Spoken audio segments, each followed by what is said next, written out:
All right, let's look at this integral, the integral from a to b of f of x dx. This a, that could be a number, whatever, okay?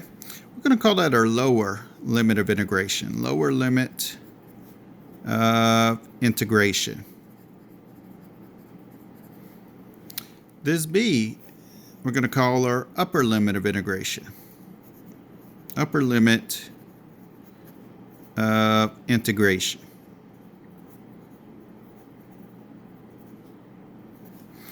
All right, this f of x, whatever the function is there, we call our integrand.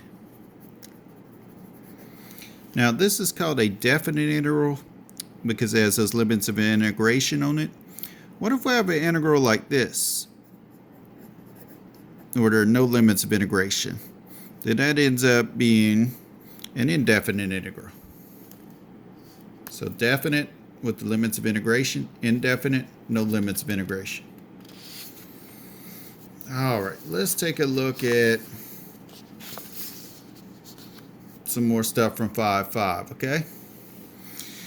If a is in the domain of f, we define the integral from a to a. So my limits of integration, if they're the same, then my integral will equal to 0 when I evaluate it. And then this says right here, if my limits of integration, if I need to reverse them, if I need to switch them around, like put a down here as my lower limit, put b as my upper limit, then I can do that as long as I put a negative sign in front of the integral. So let's look at our first example here. The integral from 3 to 3 x squared minus 8. Well, isn't the lower and upper limit the same? So automatically I could just call that 0 according to this part. Doesn't it make sense? If you're looking for the area under the curve between 3 and 3, if you try to draw rectangles for the area under the curve, no matter what the curve looks like, okay? Just take some curve. If you're trying to look for the area between 3 and 3, that's going to be a rectangle with no width to it, so the area is going to be 0. Now let's look at this one, part B. Evaluate the integral from 4 to negative 2 of 3 abs x squared plus 6 dx. Well, I could do this. I could say, let's call this lower limit of integration 2, the upper limit of integration 4. So I just switched these limits of integration.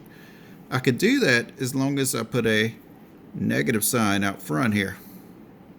Then I have 3 abs x plus 6 dx.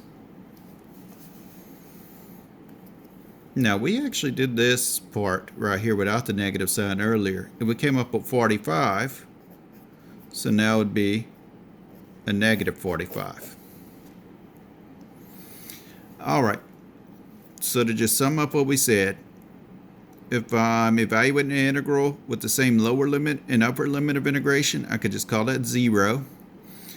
If I'm evaluating an integral where I need to switch my limits of integration, I could do so by just putting a negative in front of that integral sign.